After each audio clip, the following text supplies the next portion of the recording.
Olá pessoal, como vocês estão? Hoje o vídeo vamos comer a comida tradicional da Coreia do Norte. Vamos num restaurante típico que a dona, né? Ela é uma desertora da Coreia do Norte e todos os funcionários desse restaurante também são da Coreia do Norte. E a especialidade desse restaurante é um prato bem típico de Pyongyang, que é a capital da Coreia do Norte, né? Que é o Pyongyang Naengmyeon. Naengmyeon é um tipo de macarrão com carne e gelado. Naen significa gelado, gelo, e myeon é macarrão, né? Então é um prato típico da Coreia do Norte e também vão pedir mandu e outros pratos típicos para experimentar. E é isso, vamos ver como vai ser a experiência. O nome do restaurante é Nura Bapsan. Nura é o nome de uma ilha que tem em Pyongyang. E é bem interessante que isso é uma diferença mínima, assim. Muita gente pergunta, tem diferença na Coreia do Norte e do Sul na língua? Essa é uma das formas da grafia. Aqui na Coreia do Sul se escreve com o som de N no começo. E na Coreia do Norte se escreve com o som de R. Eu vou mostrar para vocês depois. E Bapsan é como se fosse Shiktan, é tipo como posso dizer? É tipo uma forma de se referir a uma mesa de comida tradicional coreana. Então um restaurante é bem tradicional. E é isso, vamos ver como vai ser a experiência. E na região fica mais ou menos em Sodaemun. So é na parte oeste da cidade, né? Perto da muralha até. E vamos mostrar também depois algumas coisas da região ali, muito ligadas ao movimento de independência da Coreia. Então, acho que vai ser uma experiência bem interessante assim. Muito daquela região ali de Sodaemun tem muitos prédios que são ligados ao movimento da independência da Coreia, independência do Japão. Então, vamos dar uma passada nesses lugares. Também vou mostrar para vocês um microcosmo de uma pequena vila que ainda persiste na Coreia do Sul, como era a Coreia do Sul nos anos 60, 70, mais ou menos. O que é bem interessante, que ainda sobreviveu. Aí eu vou mostrar um pouco dos detalhes desse local. Então, a forma mais rápida para chegar lá é de ônibus, e é mais ou menos uns 20 minutos. Então a gente se vê.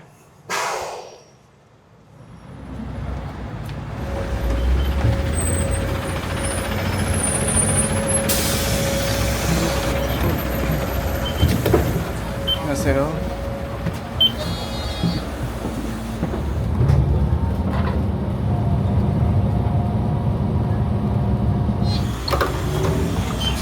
감사합니다.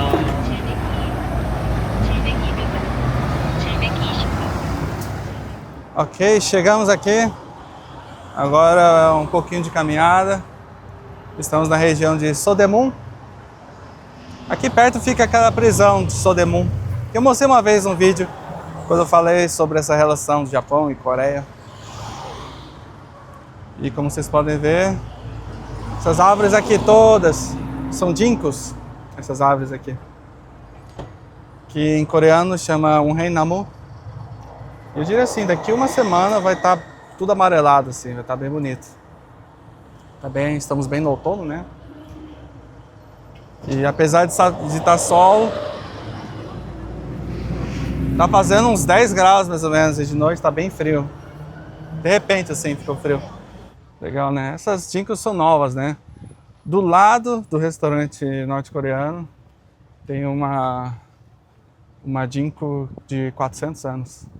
E depois eu vou contar para vocês a história desse restaurante. Mas esse é o clima de Seul, em pleno outono.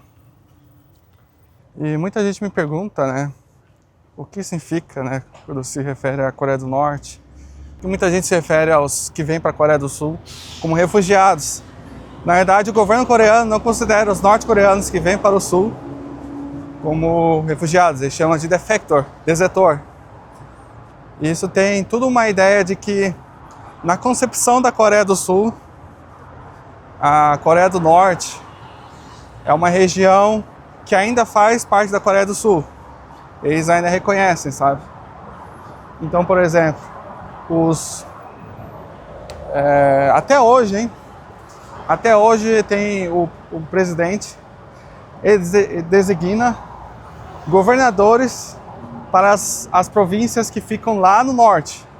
Mesmo que esses governadores não tenham poder nenhum, absolutamente nenhum.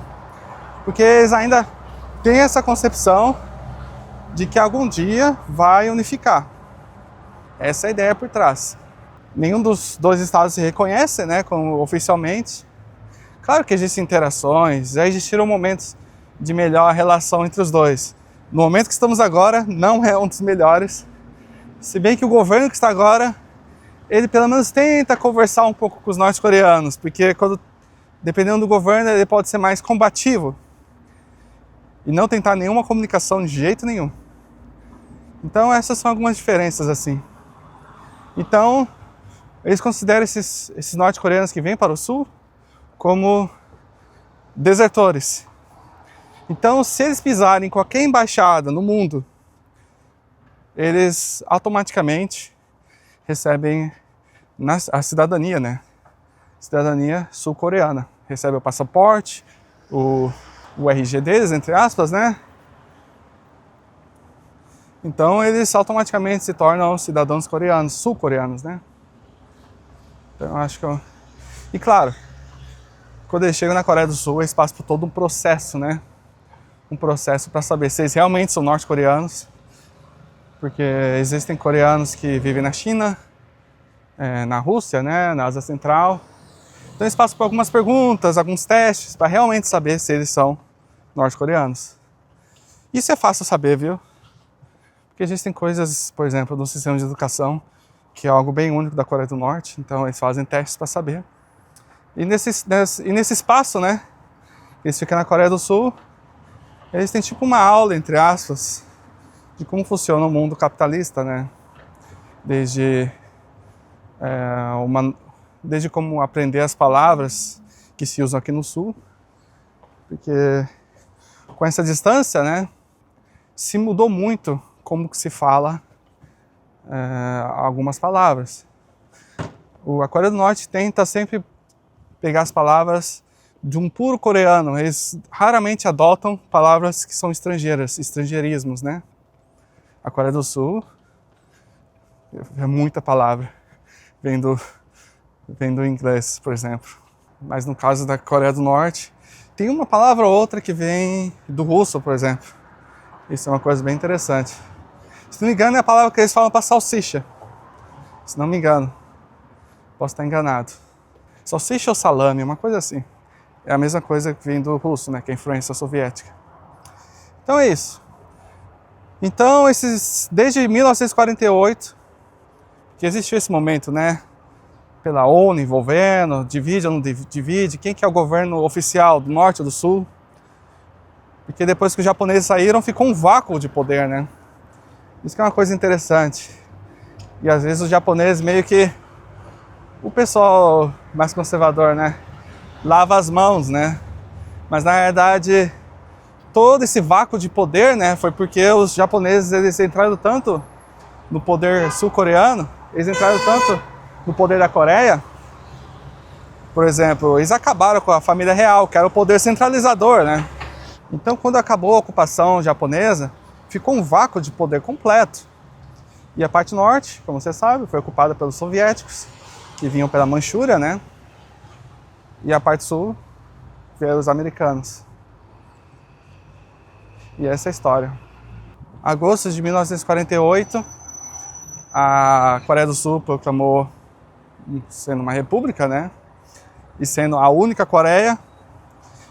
E alguns meses, acho que foi outubro, a Coreia do Norte também fez a mesma coisa. E aí foi o começo das tensões, né? E, como você sabe, em 50, 2 anos depois, começou a Guerra da Coreia. 25 de junho de 1950. E só foi parar com o armistício lá em julho de 53. Então, Foi uma longa guerra. Então, a partir desse momento, entre 45 e 48, ainda dava para você passar da Coreia do Sul e do Norte, assim. Ainda estava naquela tensão. Mas logo depois que acabou, não teve mais gente. Logo depois que começou a Guerra da Coreia, não teve mais jeito nenhum, assim. Então, teve troca de prisioneiros, algumas pessoas tinham essa possibilidade, ou de ficar no sul, ficar no norte. E também era um momento de muita insegurança, né? As pessoas não sabiam o que ia resultar de ambos os regimes, né? Capitalista, socialista na época. Então existia muita desconfiança, assim, do que seria. E era um tiro no escuro, né? E é interessante que foi entre 45 e 48, 50, começaram as reformas nos dois países, como a reforma agrária, por exemplo. Então, da mesma forma que houve uma grande pressão, quando foi feita a reforma agrária no norte, houve uma grande pressão para fazer uma reforma agrária no sul também. Claro que aconteceram de formas diferentes, mas ocorreu uma reforma agrária em ambos os países. Então hoje vamos comer, né, o Pyongyang Naengmyeon, que é um prato bem típico.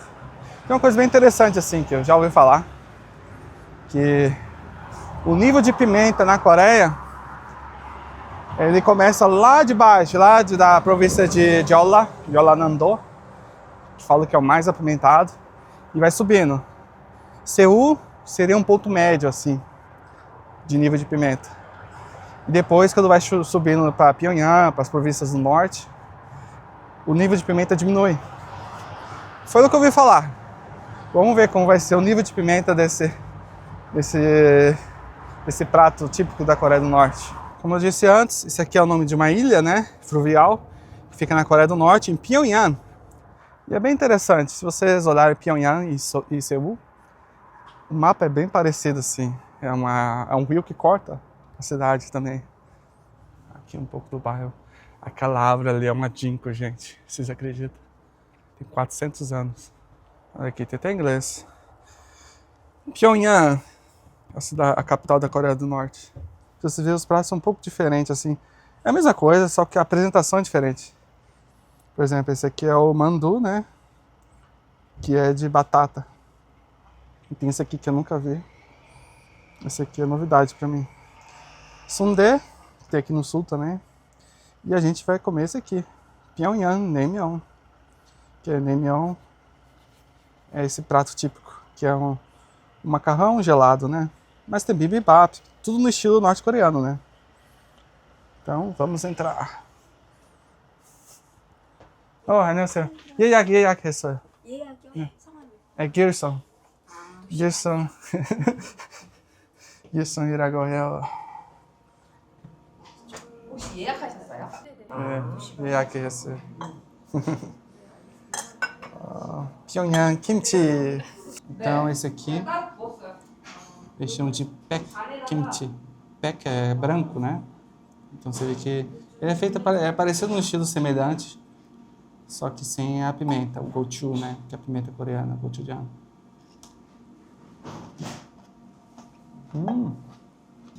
안녕하세요. 사장님. 사장님. 예. Nice to meet you. Aqui, Coca-Cola, o clássico. Não, é Brasil 사람이에요. Last time you. No, first time. 첫 번째. 브라질? Brasil. 브라질 엠베서더 어디 갔어? Brasil Ambassador. Uau. Acabei de falar com a dona do local. Ela foi uma das primeiras desertoras, né, da Coreia do Norte a conseguir um doutorado na Coreia do Sul. Então ela passou todo esse sofrimento de chegar até aqui e seguir com os estudos aqui no Sul e agora abriu esse restaurante. Normalmente nos restaurantes coreanos sempre tem um lencinho umedecido para limpar as mãos. 냉면 어느 쪽으로 드릴까요? Naengmyeon? 네. Naengmyeon, uau! Uau, chegou o Naengmyeon. Vou mostrar para vocês. 맛있게 드세요. Né, aqui é o Naengmyeon, na tradição de Pyongyang. Então eles sempre colocam assim com um pedaço de carne em cima. Isso aqui é rabanete e o macarrão, né? E é gelado. E aqui também o ovo também, que sempre coloco junto. E aqui acabou de chegar, que é o mandu, né? De batata. Então esse aqui também é um tipo de naengmyeon, porém é quente. E é feito de trigo sarraceno. Também tem outras coisas, e tem mais carne também. Eu acho que devia ter pego esse. E parece estar bem gostoso. E aqui é o kapdugi, que ele é feito de rabanete também, ao invés de acelga, né? Que é o que faz o kimchi. Então, mais ou menos bem parecido a técnica para fazer, só que só muda os vegetais. Até os coreanos que ficam na Rússia, os Koroin, por exemplo, eles fazem uma versão kimchi, porque lá não tinha acesso a outras coisas, com cenoura, por exemplo. Então, dependendo da região, eles fazem adaptações com o que tem disponível, né? Vamos ver se esse é bem apimentado. Uau! Super leve. Nem sinto a pimenta. Não sei se eu já estou acostumado também. Então vamos começar pela carne, que é a melhor parte.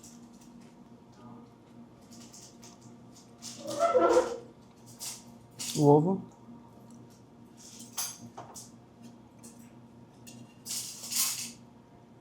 Super leve, não tem nada de pimenta.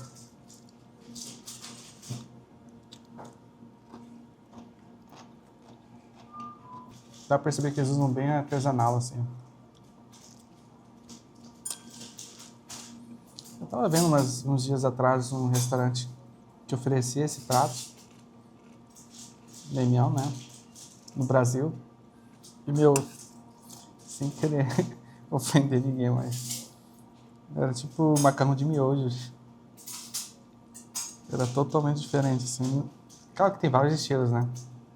Esse aqui é o de Pyongyang. Mas mesmo assim, eles sempre tentam usar esse macarrão um pouco mais... Então eles usam... Às vezes usa trigo sarraceno, como esse aqui. Então fica muito bom. Então a apresentação aqui é o mandu, né? No estilo de Pyongyang. E tem essa folha, né? Que é knip. Eu esqueci como que é aqui em português. Vou colocar a tradução para vocês. E é comido junto, assim. Então você coloca num molho. Esse molhinho aqui. E abocanhar.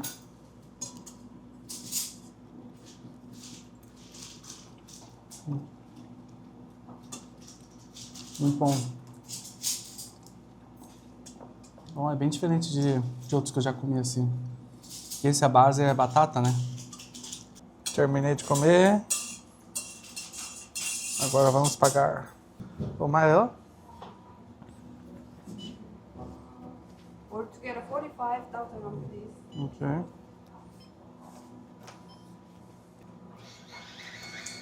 You like it? Try it. 괜찮아요. 감사합니다. 안녕하세요. Aqui são as pessoas que visitaram aqui. Muitas pessoas, embaixador, pessoa que veio visitar. A dona falou que é do Brasil, passou aí, mas eu não achei não. E aqui tem até, acho que até mais famosos, né? Esse aqui, ele era da ONU, né? Eu lembro desse cara. Ban Ki-moon. Alguns embaixadores. Até a Hillary tá ali. Esse aqui é o general, que eu já vou contar a história dele. Que ele morava aqui, né, antigamente. Então fizeram uma pequena estátua dele. E esse general foi bem famoso na guerra de Indim. O nome dele é Kwon Yu. Então aqui, ó. A Hillary, a esposa do Obama, veio pra cá. A moça do meio é a dona do restaurante, né? Aqui também, ó. Aqui é o Dir Kusha. Eu vou contar depois a história dessa casa, que é bem interessante. Mas agora vamos falar disso aqui, né? Kwon Yu foi o general que plantou, pelo menos a lenda diz, né? E essa aqui é uma ginkgo. Olha o tamanho disso, gente. Aqui na Coreia eles chamam de Unhaenamu, né? Tem aproximadamente 420 anos, está escrito ali. E fala que foi o próprio general, esse Won Il, morava aqui. Então, esse próprio general morava aqui e ele mesmo plantou, pelo que diz a lenda, né? E esse general foi bem importante na guerra de Injin, que foi essa guerra que o Japão invadiu, lá por 1500, mais ou menos, a Coreia, né? E esse general foi bem importante na batalha de Haeju. É onde fica o estádio de... aquela região oeste de Seul, no Rio Han, perto do Rio Han. Então ele ganhou essa batalha bem decisiva e ele é tipo um herói assim nacional, porque ele estava em muita desvantagem e tudo mais.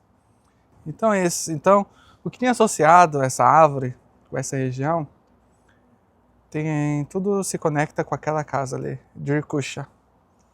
Dirkusha, vou até mostrar para vocês. Essa casa aqui foi feita há mais ou menos uns 100 anos atrás. Foi feita por um empresário e sua família, americanos. Ele tinha negócios de mineração na Coreia do Norte. E por que o nome é Dirkusha? É basicamente a esposa dele, né, deu esse nome a essa casa. Dirkusha vem do sânscrito, né, que significa mundo ideal, coração feliz.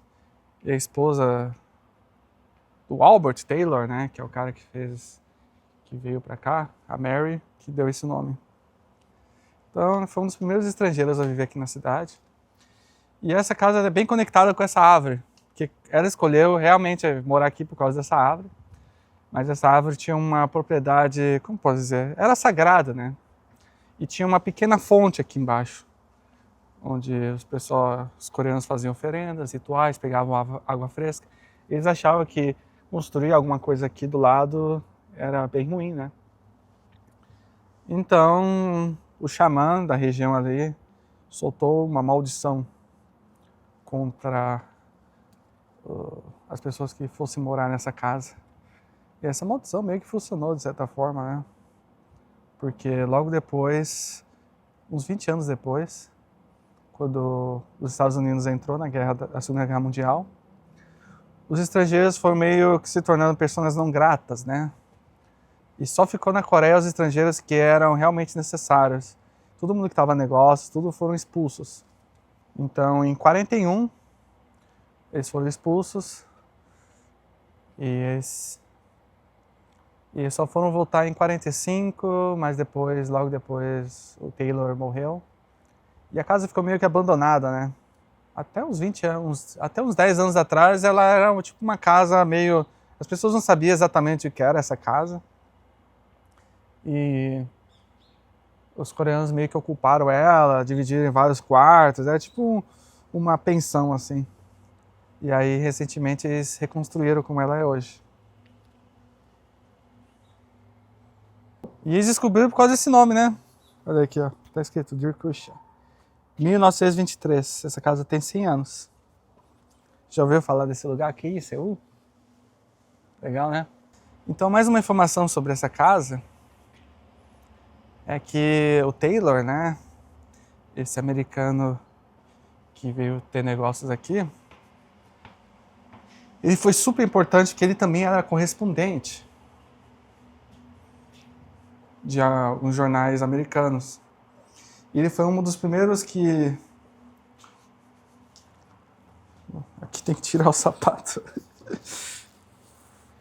Porque o chão ali. Então você coloca o seu sapato, aí coloca... Aqui é masculino, feminino e para crianças. Aqui é bem estilo coreano mesmo. Aqui dá pra ver um pouco a casa deles. Aqui acho que era o aquecedor, né?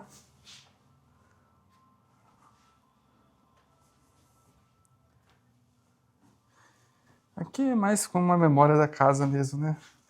Que até um tempo atrás não se sabia. Você vê a árvore antigamente. Uma vez a casa pegou fogo também, mas foi reconstruído, né? alguns acessórios. É bem interessante. Então, como eu estava falando, esse Taylor, né? Esse cara aqui, ele foi um dos primeiros que noticiaram sobre o movimento de 1º de março. Então ele também tirou muitas fotos que eram bem importantes. Então tá aqui, ó. Tá em coreano, né? Ele trabalha para a Associated Press.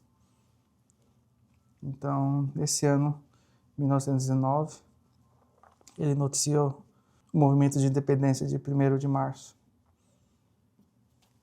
Então, em 41 ele teve que fugir do país, né?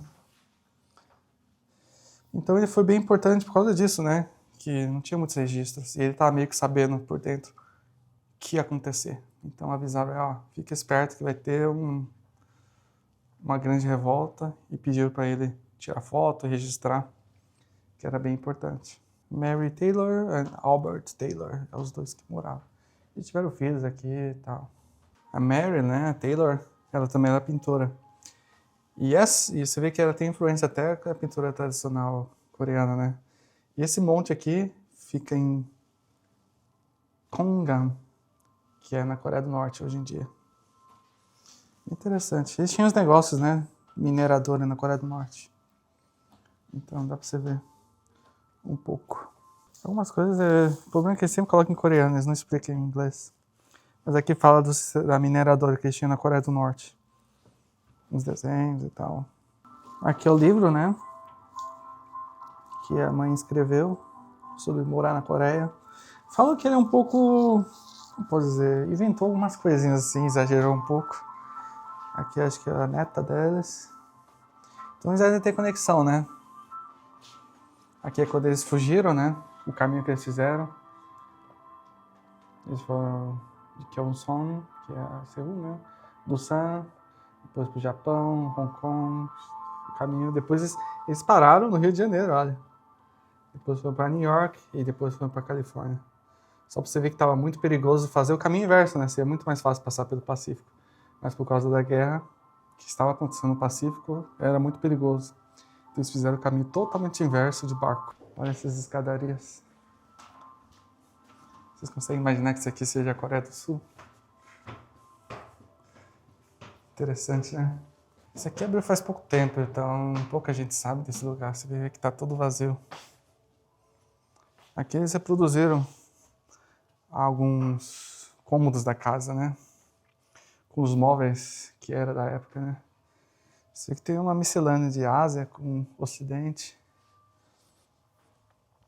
Os bibelôs, né? Olha que legal esse abajur. Aqui foi o processo de reforma, né? Que ela estava bem depredada. Como eu tinha dito antigamente. Era até uma pensão.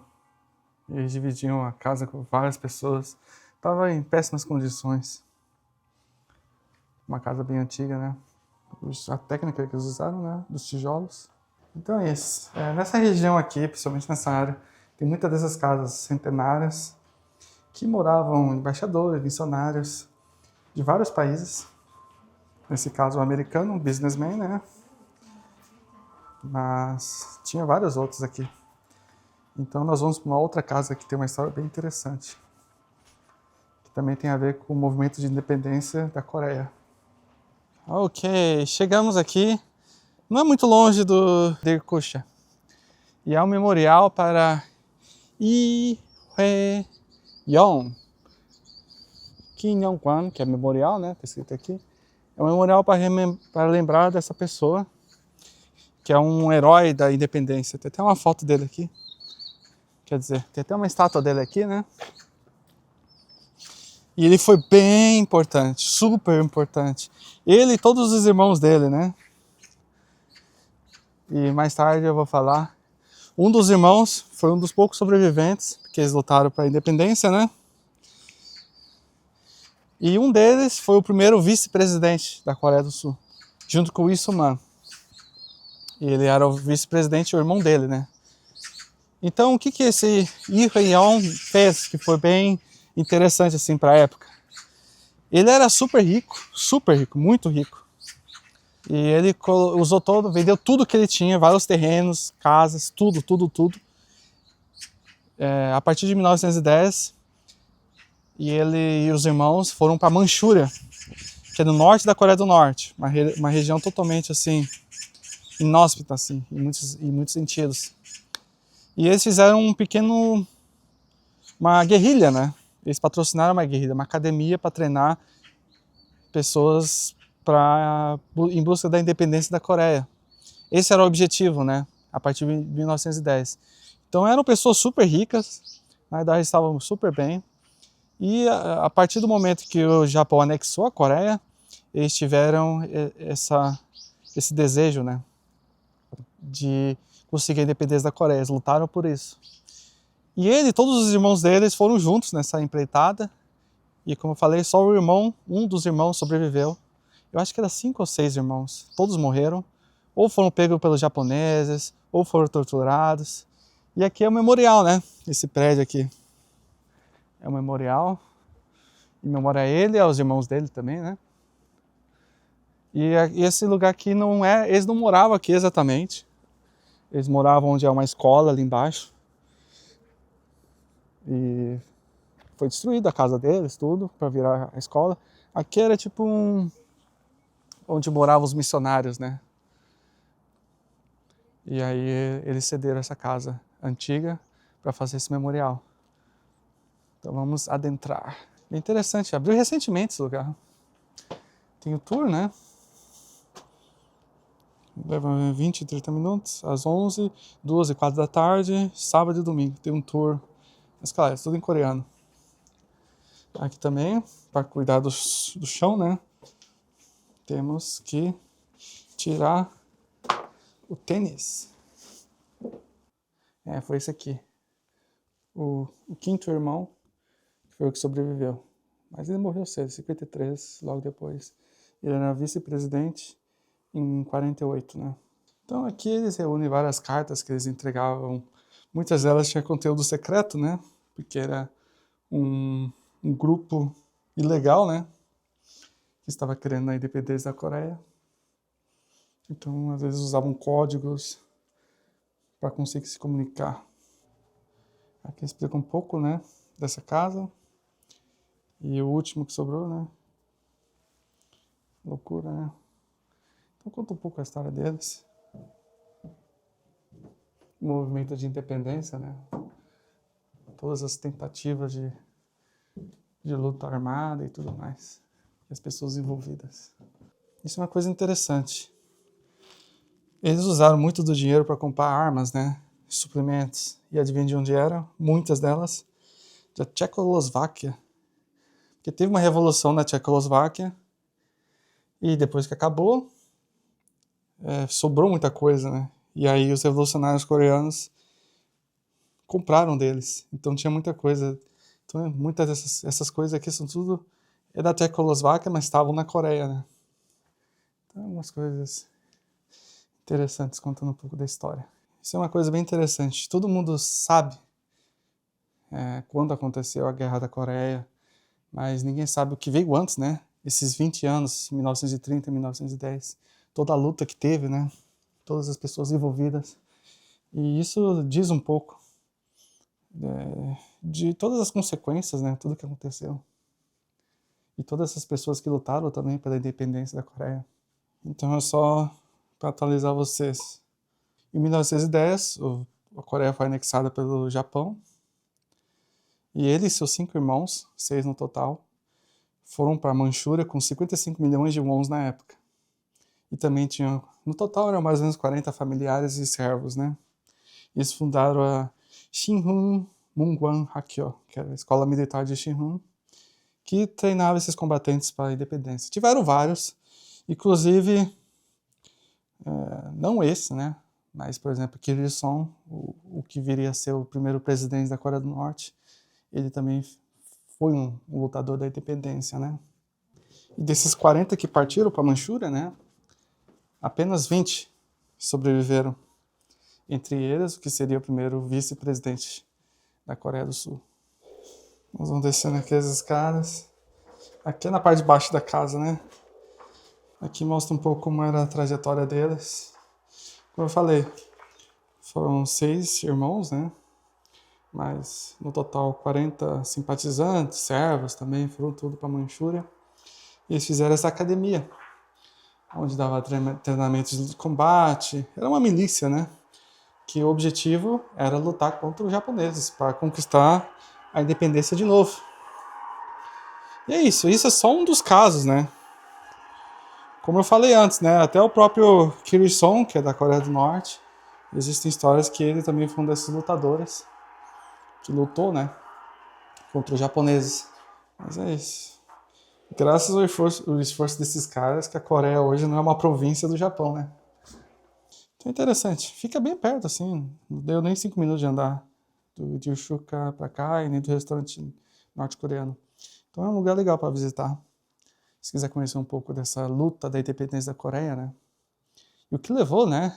Se você ver, são seis irmãos. 6 irmãos. Eles eram ricos. Era nível tipo Samsung hoje em dia, sabe? Eram uma das pessoas mais ricas da Coreia. Abriram mão dessa riqueza, né? E decidiram ir para a luta armada, literalmente. E muitos deles foram capturados, torturados, mortos. Então, é interessante, né? Esse patriotismo. Então, agora vamos para um próximo lugar que é bem interessante. Que era a casa do Kim Il-gu. Que ele foi um dos caras que tentou articular, depois que acabou, né, em 1945, ele foi um dos caras que tentou articular a unificação do país antes de entrar para a guerra, né. Ele tinha ido algumas vezes para a Coreia do Norte, ele foi presidente também, quando o governo estava em exílio, e ali era a casa dele. Uma coisa curiosa, isso é um fato histórico bem interessante.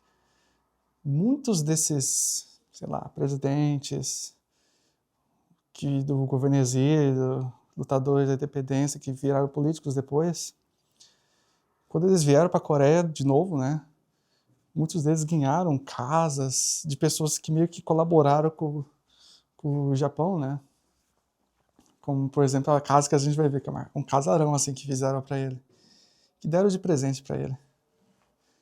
Então nós vamos dar uma olhada, e também foi o lugar onde ele faleceu, e eu vou contar também o que levou a isso. Então aqui para vocês terem uma noção de como que é a casa. Legal, né? Como eu disse, né? Essa região tem várias dessas casas assim de 100 anos, 120 anos, que já é da época da ocupação japonesa, né? E a Coreia estava passando por esse processo de modernização, né? Olha aqui outra aqui. Então é isso. Então vamos lá para a casa do Kim Il-gu, que é uma figura bem interessante e tem uma história bem interessante por trás. Eu vou contar para vocês depois.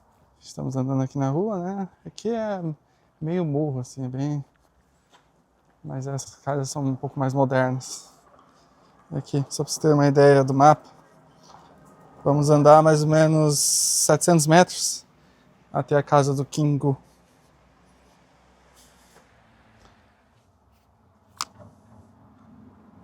Então, gente, durante a caminhada a gente encontrou uma nova casa centenária. Essa casa é interessante.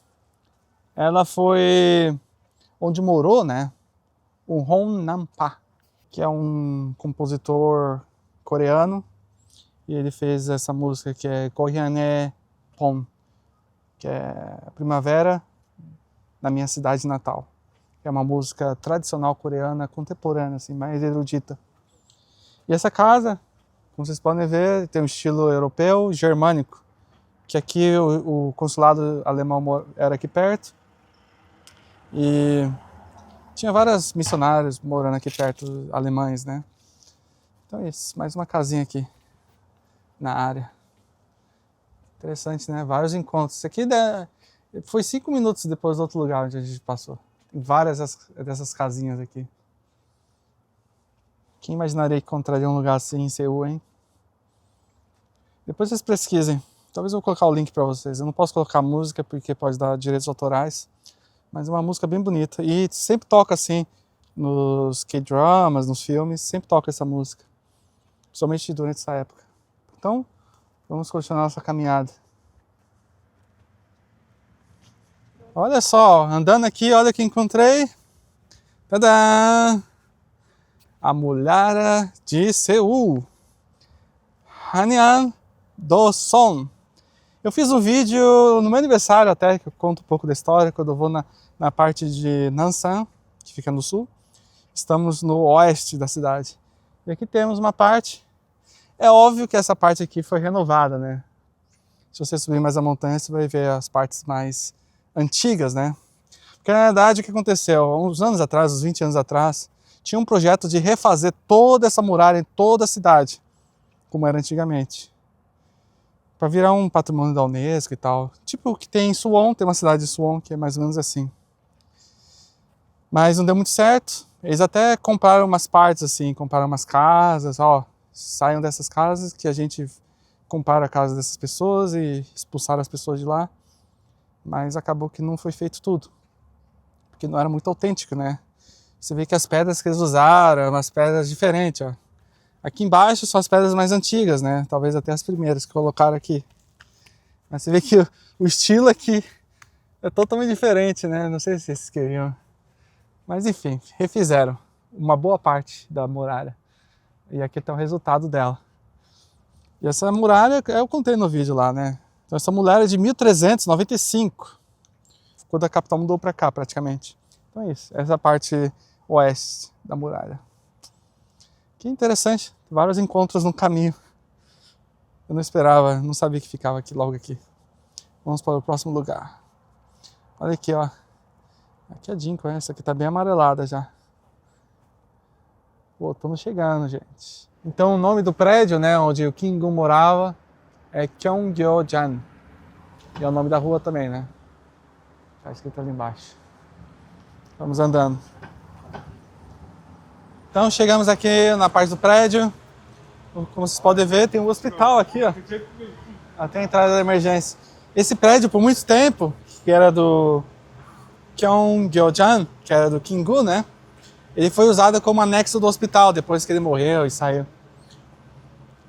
Aí, recentemente, ele foi entregue.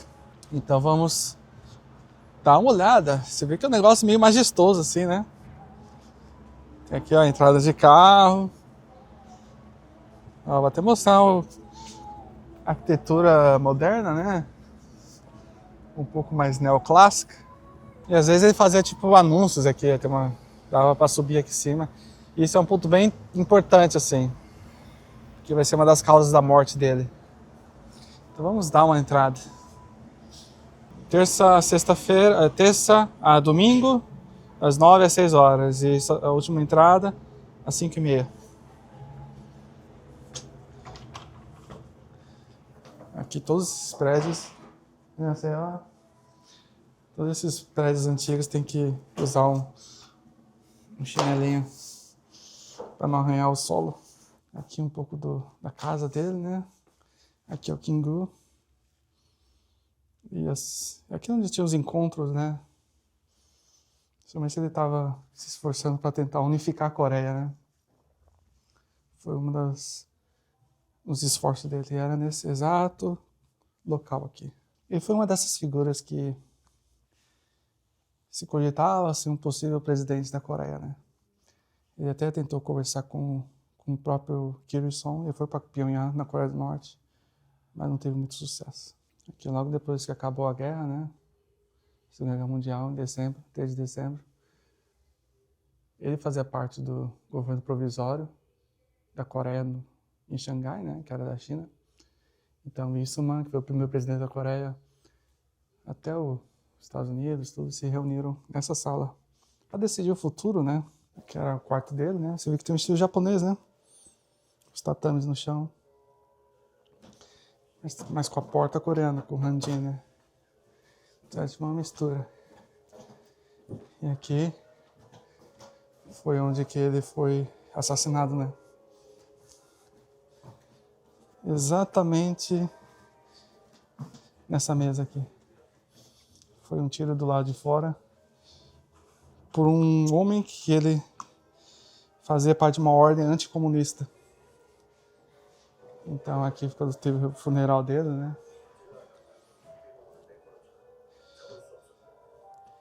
Aqui foi dia 26 de junho de 49.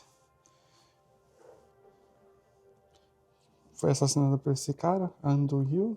Anduri. Exatamente ali, foi 4 balas. E tem uma coisa bem interessante, esse Anduri, ele ficou meio escondido assim por vários anos. Ele foi preso até, mas na confusão da Guerra da Coreia, ele conseguiu escapar de alguma forma. E ele ficou meio escondido assim durante todo esse tempo. E em 96, que tipo em 92 mais ou menos, ele deu uma entrevista na TV, falou, foi eu que matei e tal. Em 96, alguém matou ele com um porrete. E estava escrito assim no porrete, justiça, porrete da justiça. Quando ele já estava bem mais velho. E a pessoa que matou ele foi pega e ela foi solta esse ano. E ela faleceu esse ano. É um pouco da história, né? Porque a ideia dele era tentar, ele se esforçou para tentar unificar, né? Antes de entrar para a Guerra da Coreia. Então é isso um pouco sobre o Kim-gu. Eu acho que para ele precisa de um vídeo só para ele, porque eu moro bem perto onde é o túmulo dele hoje em dia. Ele foi uma dessas figuras históricas que tentou unificar a Coreia antes dela ser 100% dividida, e também foi presidente quando tinha um governo provisório em Xangai, por exemplo. Mas infelizmente ele foi assassinado, né? Mas enfim, um pouco da história da Coreia antes da divisão, antes da guerra, né? Muita gente fala da Coreia, mas tem esses pontos anteriores à guerra que são bem interessantes, assim. Que não foi simplesmente, o norte foi ocupado pelos soviéticos, o sul pelos Estados Unidos e acabou. Tiveram várias tentativas de unificação antes de eclodir a guerra, né? E agora vamos para a vila de Dongrimun. Essa vila, o que era? Como eu falei para vocês, tinha esse projeto de reconstruir toda a muralha de Seul há uns 20 anos atrás, o presidente na época, né? E a ideia era, essa vila, eles iam destruir ela totalmente, por isso que desocuparam. Mas aí, nesse vai e vem, perceberam que não ia dar mais para fazer a muralha, a Unesco já deu suas caras que não ia aceitar do jeito que estava sendo reconstruído, e a vila ficou meio abandonada, e a prefeitura falou, é legal, é uma coisa histórica das casas de antigamente, e eles simplesmente fizeram um lugar cultural assim, como era a Coreia nos anos 60 e 70, né? Vou mostrar um pouco, mas está fechado, infelizmente. Deixa eu atravessar esse negócio. É uma pena. Aqui Dongrimun era um dos portões, né, que tinha antigamente. Tá fechado. Sacanagem. Dongrimun. Foi a partir de 31 de agosto. Mas vocês podem ver, né, as casinhas mais tradicionais. Tem uma Jinko aqui. E essa vila que era bem famosa por estudo, né? Tinha muitos professores particulares que moravam aqui, as pessoas estudavam. E tinha até um cinema que passava. Tinha um cinema, sim, tinha uns 30 lugares assim, né? 20 lugares. Que ficava passando de graça filmes antigos coreanos, assim. Era bem legal de assistir. Mas eu acho que eles vão fazer uma reforma. E pelo jeito... Ai, meu Deus. Ai, meu Deus. Olha isso. Eu acho que eles vão destruir tudo, gente. O que vocês estão achando? Ai, que pena. Eu acho que eles vão destruir tudo. Que pena, cara. Não acredito nisso. Enfim. É uma grande pena, porque isso aqui é um dos últimos exemplares de parte da cidade assim, ainda viva, né? Mas enfim, tudo indica que vai virar esse negócio aqui. Aqui tá indicando que tá tudo fechado. Vamos ver, ali embaixo talvez tenha uma entrada ali. Mas é isso. Eu acho que existir na cidade é sempre essa luta, né? Ou você é consumido por ela, ou você resiste. E aqui temos um exemplo. Então aqui passava a muralha de Seul, que a gente viu lá em cima. E o projeto inicial era destruir essa vila e fazer a muralha, né? Ia ser interessante até, mas acho que viram que ia dar muito trabalho. E do jeito que eles estavam fazendo também, acho que não ia ser aceito pela Unesco. Porque imagina, ter que derrubar tipo, esses prédios assim, imagina. E a muralha talvez ia ter que dar uma volta, não ia ficar legal, né? Mas eu acho que eles vão destruir a vila, nossa. Eu vim aqui em julho desse ano. Tudo indica que tem umas escadarias aqui, eu acho que vai dar pra ver ainda, que é a entrada da vila, né? Vamos ver se a gente consegue achar. É exatamente aqui. Aqui ó. Aqui as escadarias que é a entrada da vila, né? E aqui era o que tinha nela. Tinha barbearia, escola, teatro, cinema.